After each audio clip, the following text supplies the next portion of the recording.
पौष मास का हर दिन सुबह 10वां दिन है अति विशेष। कथा में हर भावना छुपी है, हमें दे जीवन का मूल संदेश। ओम घृणी सूर्याय नमः। मैं नीलम आप सभी का आपके अपने चैनल प्रभु भक्ति संगीत में हार्दिक स्वागत करती हूँ। आज पौष माह के कृष्ण पक्ष की 10वीं तिथि है और मंगलवार का दिन है। मंगलवार का दिन श्री गणेश को समर्पित होता है। तो आइए आज हम सबसे पहले प्रारंभ करते हैं श्री गणेश जी की कथा से। बोले गणेश जी महाराज की जय हो। कैलाश पर्वत पर शिव पार्वती का दिव्य निवास था। शिव जी जो सृष्टि के सहारक और योग के प्रतीक हैं, वो प्राय ध्यान में लीन रहते थे। दूसरी ओर उनकी पत्नी देवी पार्वती हिमालय की पुत्री थी और वह अत्यंत सौम्य, करुणामय तथा प्रेम से परिपूर्ण थी। यद्यपि देवी पार्वती स्वयं शक्ति का ही स्वरूप है, इसलिए उनके हृदय में एक और विशेष इच्छा यह भी थी कि मैं भी मातृत्व की भावना का अनुभव करूं। पार्वती चाहती थी उनके पास एक पुत्र हो जो उनका सदा साथ दे और मैं उनके साथ ढेरों बातें करूं, खूब दुलार प्यार करूं। जब शिव जी भगवान समाधि में लीन होते तो वह मेरा अच्छे से ख्याल रखे। तो एक दिन भगवान शिव अपनी साधना में लीन थे। पार्वती जी ने अपने शरीर से उतारे हुए हल्दी के उपटन को एकत्रित करके एक सुंदर बालक की प्रतिमा बनाई और उस मूर्ति को अपने प्रेम और मातृ शक्ति से प्राण देकर जीवन दान दे दिया। वह बालक तेजस्वी था, जिसका रूप और सौंदर्य बहुत ही अद्भुत था। उसने पार्वती माता को प्रणाम करके कहा, हे माता, कहो क्या आज्ञा है। तो पार्वती माँ ने उसे अपने बालक के रूप में स्वीकार किया और उससे कहा, बेटा तुम्हारा नाम गणेश है। गणेश बहुत ही आज्ञाकारी था। वह अपनी माँ के प्रति समर्पित था। उसकी बुद्धि और शारीरिक शक्ति अलौकिक थी और पार्वती के हृदय में भी अपने पुत्र के लिए खूब दुलार और स्नेह था। तो पार्वती माता के कहने लगी कि बेटा अब मैं स्नान करने जा रही हूँ, तुम दरवाजे पर खड़े रहो और किसी को भी अंदर मत आने देना, चाहे वह को भी हो। तो गणेश जी कहने लगे, ठीक है माँ, जो आपकी आज्ञा मैं उसी का पालन करूँगा। आपका आदेश है, कोई भी अंदर नहीं जा पाएगा। तो गणेश जी ने अपनी माँ के आदेश का पालन करते हुए घर के द्वार पर खड़े हो गए। पूरी निष्ठा और भक्ति के साथ वहीं खड़े रहे। उसी समय शिव जी भगवान ध्यान समाप्त करके पार्वती से मिलने कैलाश लौटे। जब शिव जी ने अपने घर के द्वार पर एक छोटे से बालक को पहरा देते हुए देखा तो उन्होंने बड़े ही आश्चर्य से पूछा। शिव जी ने उस बालक के पास जाकर कहा कि बालक तुम कौन हो, मुझे अंदर जाने दो, मैं भगवान शिव हूँ, मुझे अंदर जाने दो और मुझे पार्वती से मिलना है।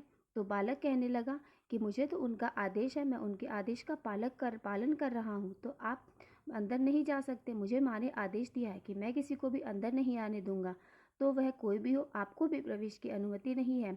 तो शिव जी ने समझाने का बहुत प्रयास किया कि मैं तुम्हारा पिता हूँ, पार्वती का पति हूँ, यह मेरा ही घर है, तो मुझे अंदर जाने दो। लेकिन गणेश जी तो अपनी माँ के आदेश से हटने के लिए तैयार नहीं थे।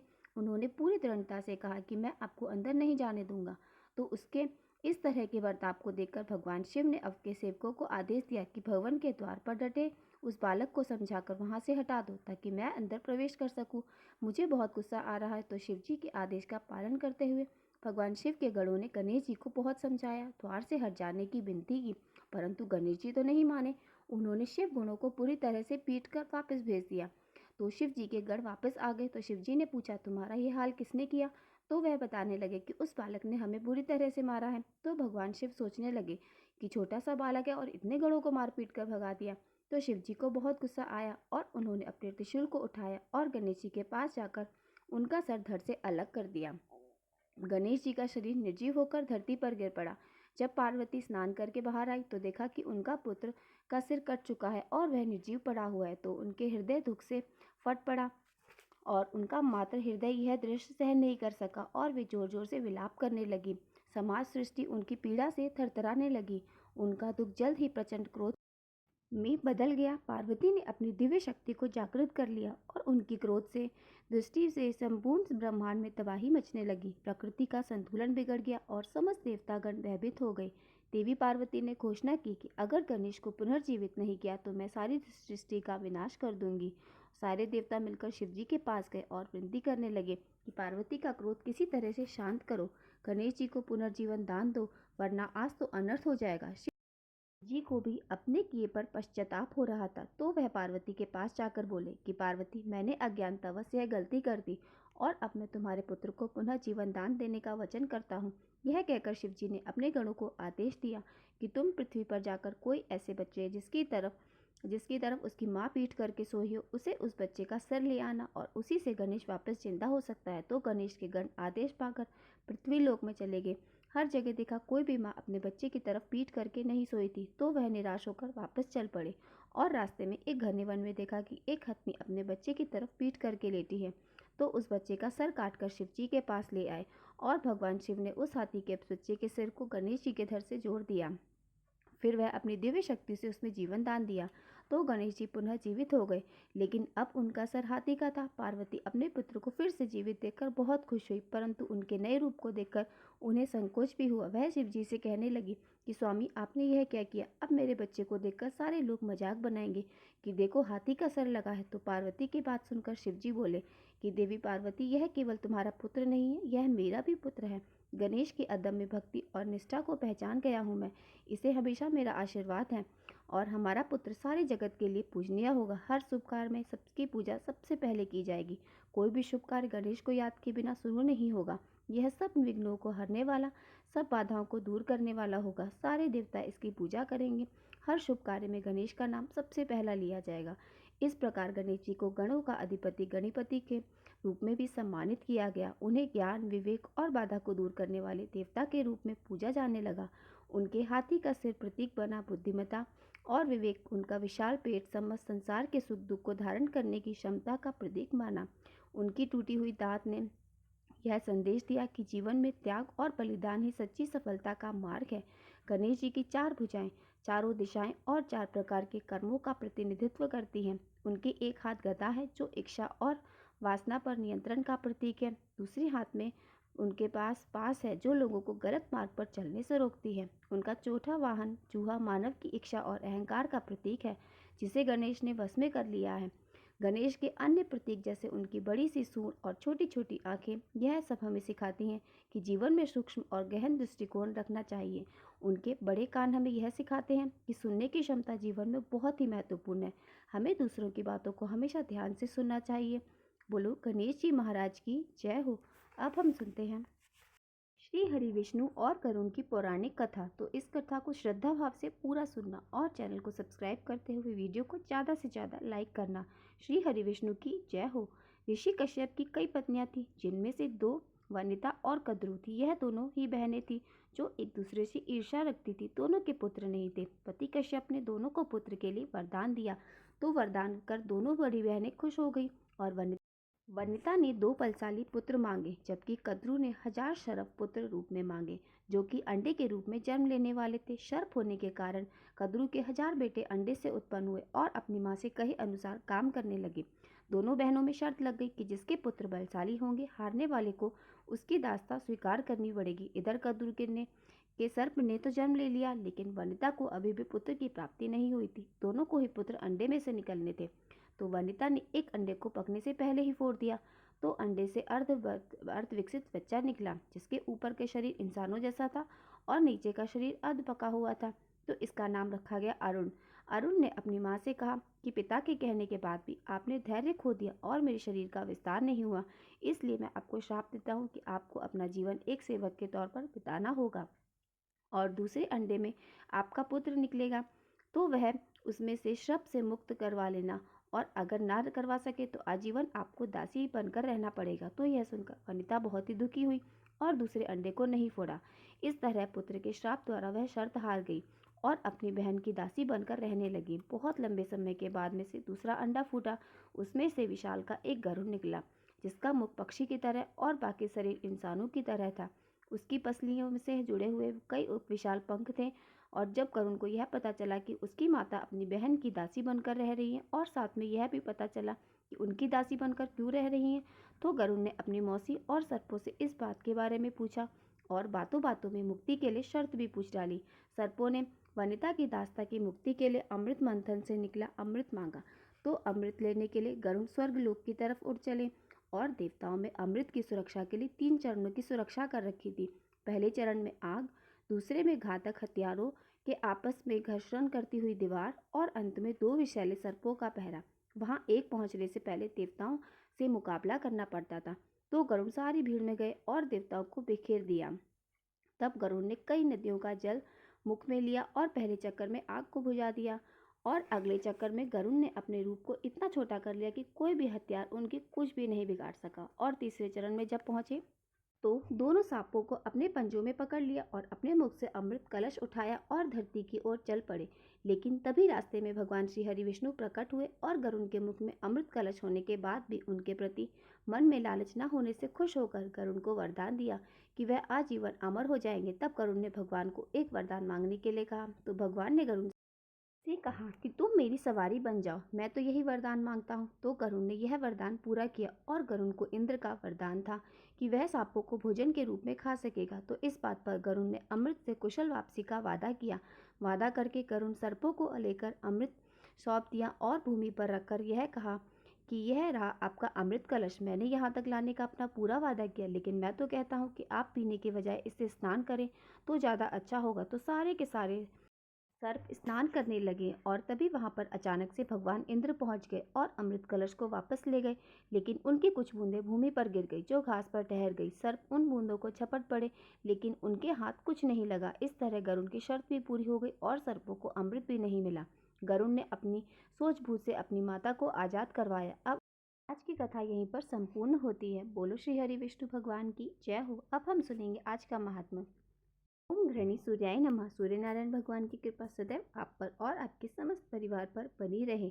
आगे का अध्याय के उद्यापन विधि बताते हुए श्री ब्रह्मा जी कहने लगे, याज्ञवल्क्य सिद्धार्थ सप्तमी के व्रत के अनंतर अर्थात दूसरे दिन स्नान, पूजा, जप और हवन आदि करके भोजक, पुराण देवता और वेद पारंगत ब्राह्मणों को भोजन कराकर लाल वस्त्र, दूध देने वाली गाय, उत्तम भोजन और जो पदार्थ आपको प्रिय हो वो सब मध्याह्न काल में भोज को दान दे देने चाहिए।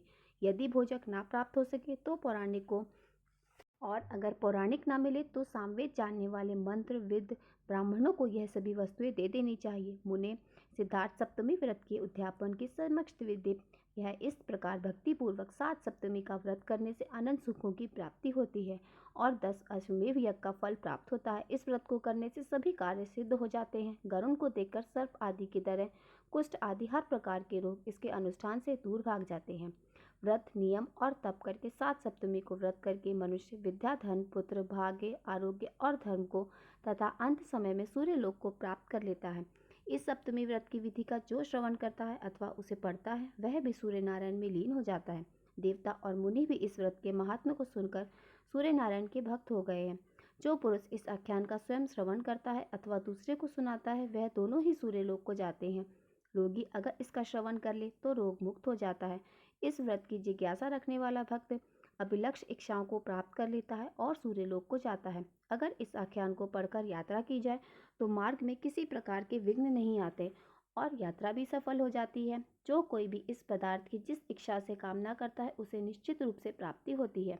गर्भिणी स्त्री अगर इस आख्यान को सुने तो वह सुखपूर्वक पुत्र को जन्म देती है और बंध्या अर्थात बांझ सुने तो वह संतान सुख प्राप्त करती है। याज्ञवल्क्य यह सब कथा सूर्य नारायण जी ने मुझसे कही थी और मैंने आपको सुना दी, और अब आप भी भक्ति पूर्वक सूर्य नारायण की आराधना करें जिससे सभी पाप नष्ट हो जाएं। उदित होते ही जो अपनी किरणों से संसार का अंधकार दूर कर प्रकाश फैलाते हैं वे द्वादशा आत्मा सूर्य नारायण ही जगत के माता पिता और गुरु हैं। अतिथि पुत्र भगवान सूर्य आप पर प्रसन्न हो। श्री ब्रह्मा जी कहने लगे, याज्ञवल्क्य भगवान सूर्य जिन नामों के स्तवन से प्रसन्न होते हैं अब मैं उनका वर्णन कर रहा हूँ, ध्यान पूर्वक सुनो। नित्य, रवि, अर्घ, भानु, भास्कर, मातंग, मार्तंड तथा विश्वान नामों से सूर्य भगवान का मेरा नमस्कार है। आदि देव, रश्मि वाले दिवाकर, दीप्त, अग्नि तथा मेहर नामक भगवान आदित्य को मेरा नमस्कार है। हे अदिति के पुत्र भगवान सूर्य, आप प्रभाकर, मित्र, गोपद अर्थात किरणों के स्वामी तथा दिक्पति नाम वाले हैं। आप मेरा नित्य नमस्कार स्वीकार करें। धाता, विधाता, आर्यमा, वरुणा, पूषा, भग, मित्र, पर्जन्य, अंशुमन नाम वाले भगवान को सूर्य को मेरा प्रणाम है। हित, कीर्त अर्थात संसार का कल्याण करने वाले, धन, तपन, हरि हरिताप अर्थात हरे रंग के अश्व वाले विष्णुपति भगवान सूर्य को मेरा नित्य नमस्कार है। ब्रह्मा, विष्णु, महेश, आत्मस्वरूप, सप्त सप्ती, हे सप्त लोकेश आपको मेरा नमस्कार है। आदित्य, एक चक्र रथ अर्थात जिनके रथ में केवल एक ही चक्र है। हे ज्योतिष्मती, हे सर्व प्राण भूत सभी प्राणियों का भरण पोषण करने वाले मेरा आपको नित्य नमस्कार है। समस्त प्राणी जगत का हित करने वाले शिव और आरती हर प्रबद भूत अर्थात कमलों को विकसित करने वाले वेद मूर्ति भगवान सूर्य को नमस्कार है। प्रजापतियों के स्वामी महर्षि कश्यप के पुत्र आपको नमस्कार है। भीमपुत्र और पावक नाम वाले तारासुत आपको नमस्कार है। आपको नमस्कार है। कृष्ण अतिथपुत्र तथा लक्ष्य नाम वाले भगवान सूर्य को बारंबार नमस्कार है। श्री ब्रह्मा जी ने कहा, याज्ञवल्क्य, जो मनुष्य सायंकाल और प्रातःकाल इन नामों को पवित्र होकर पाठ करता है वह मेरे समान ही मनवांचित फलों को प्राप्त कर लेता है। इस नाम स्त्रोत से सूर्य की आराधना करने पर उसे अनुग्रह से धर्म, अर्थ, काम, आरोग्य, राज्य तथा विजय की प्राप्ति होती है। अगर मनुष्य बंधन में हो तो उसके पाठ से बंधन मुक्त हो जाते हैं। इसका जप करने से सभी पापों से छुटकारा मिल जाता है। यह जो सूर्य स्रोत मैंने तुम्हें बताया यह अत्यंत रहस्यमय है। सुमंतु मुनि कहने लगे, हे राजन, श्री ब्रह्मा जी से इस प्रकार उपदेश पाकर याज्ञवल्क्य मुनि ने सूर्य भगवान की आराधना की, जिसके प्रभाव से उन्हें सालोक की मुक्ति प्राप्त हो गई। अतः भगवान सूर्य की उपासना करके आप भी उस देव दुर्लभ मोक्ष को प्राप्त कर सकेंगे। राजा शैतानियों, जम्बू द्वीप में भगवान सूर्य देव आदि का स्थान कहाँ है, जहाँ विधि पूर्वक आराधना करने से शीघ्र ही मनोवांछित फल की प्राप्ति हो सकती है। तब सुमंतु मुनि कहने लगे, हे राजन, इस जम्बूद्वीप में भगवान सूर्य नारायण के मुख्य 3 स्थान है। प्रथम इंद्रवन है, दूसरा मुंडीर तथा तीसरा तीनों लोक में प्रसिद्ध कालप्रिय अर्थात कालरपा नामक स्थान है। इस द्वीप में इन तीनों के अलावा एक अन्य स्थान है, श्री ब्रह्मा जी ने बतलाया है। श्री ब्रह्मा जी ने कहा है, श्री की चंद्रभंगा नदी के तट पर अवस्थित है और जिसको सापुर भी कहा जाता है। वहाँ भगवान सूर्य नारायण सांब की भक्ति से प्रसन्न होकर लोक कल्याण के लिए अपने 12 रूपों में मित्र रूप में निवास करते हैं। जो भक्ति पूर्वक उनका पूजन करता है उसे वे स्वीकार करते हैं। स्तान ने फिर से पूछा, हे महामुनि, सांब कौन है, किसका पुत्र है, भगवान सूर्य से उसके ऊपर आपकी कृपा क्यों है, यह भी आप बताने की कृपा करें। तब सुमंतु मुनि इस प्रकार कहने लगे कि राजन, संसार में 12 आदित्य प्रसिद्ध हैं। उनमें से विष्णु नाम के जो आदित्य हैं वे इस जगत में वासुदेव श्री कृष्ण के रूप में अवतरित हुए हैं। उनकी जाम नाम की पत्नी से महाबलशाली सामक नाम का पुत्र हुआ। वे शापवश कुष्ठ रोग से ग्रस्त हो गया। उससे मुक्त होने के लिए उसने भगवान सूर्य नारायण की आराधना की और उसी के नाम से सापुर नाम का एक नगर बसाया गया और वहीं पर भगवान सूर्य नारायण की प्रथम प्रतिमा स्थापित की। राजा ने पूछा, शैतानी के द्वारा ऐसा क्या कठोर हुआ था अपराध जिससे उसे इतना कठोर श्राप मिला? थोड़े से अपराध पर तो श्राप नहीं मिलता। राजा का प्रश्न सुनकर सुमंतु मुनि कहने लगे, राजन, इस वृतांत का वर्णन हम संक्षेप में कर रहे हैं, आप सावधान होकर सुनिए। एक समय की बात है, रुद्र के अवतार भूत दुर्वासा मुनि तीनों लोकों में विचरण करते हुए द्वारकापुरी में आए, परंतु पीले पीले नेत्रों से युक्त कृष्ण शरीर अर्थात विकृत रूप वाले दुर्वासा को देखकर सांब अपने सुंदर स्वरूप के अहंकार में आकर उनको देखने चला। आदि चेष्टा की और उनकी नकल करने लगा, उनका मजाक बनाया, उनके मुख के समान अपना ही व्यक्तिगत मुख बनाकर उन्हीं की बातें चलने लगा, जिसे देखकर सांब को रूप और यौवन का अत्यंत अभिमान है ऐसा समझकर दुर्वासा मुनि को अत्यंत क्रोध हुआ आया। और दुर्वासा ऋषि तो वैसे ही अपने क्रोध के लिए जाने जाते हैं। वे क्रोध से कांपते हुए उठे और कहने लगे, सांब, मुझे कुरूप और अपने आप को अति रूप संपन्न मानकर तुमने मेरा परिहास किया है। जाओ, तुम शीघ्र ही कुष्ठ रोग से ग्रस्त हो जाओगे। ऐसे एक बार फिर से उपहास किए जाने के कारण दुर्वासा मुनि को फिर से श्राप देना पड़ा और उसी शाम के कारण शाम से लोहे का एक मुसल उत्पन्न हुआ जो समस्त यदुवंशियों के विनाश का कारण बना। अतः देवता, गुरु और ब्राह्मण आदि की अवज्ञा बुद्धिमान पुरुष को कभी नहीं करनी चाहिए। इन लोगों के सामने सदैव विनम्र ही रहना चाहिए, सदा मधुर वाणी ही बोलनी चाहिए। राजन, ब्रह्मा जी ने भगवान शिव के सामने जो 2 श्लोक पढ़े थे, क्या उनको आपने कभी सुना है? इन श्लोकों का हिंदी अनुवाद क्या है? जो अधर्मात्मा है तथा जिसने सम्मान और क्रोध पर विजय प्राप्त कर ली है, विद्या से युक्त और विनम्र है, दूसरे को संताप नहीं करते और अपनी स्तुति से संतुष्ट है और पराई स्त्री का परित्याग करने वाला है, ऐसे मनुष्य के लिए संसार में किंचित मात्र भी भय नहीं है। पुरुष को चंद्रमा, जल, चंदन और शीतल छाया वैसा आनंदित नहीं कर पाता जैसे आनंद उसे हितकारी मधुरवाणी सुनने से प्राप्त होता है। राजन, इस प्रकार दुर्वासा मुनि के श्राप से सांब को कुष्ठ रोग हुआ था। फिर उसने भगवान सूर्य नारायण की आराधना करके पुनः अपने सुंदर रूप तथा आरोग्य को प्राप्त किया और अपने नाम का सापुर नाम का एक नगर बसाकर उन्होंने भगवान सूर्य को प्रतिस्थापित किया।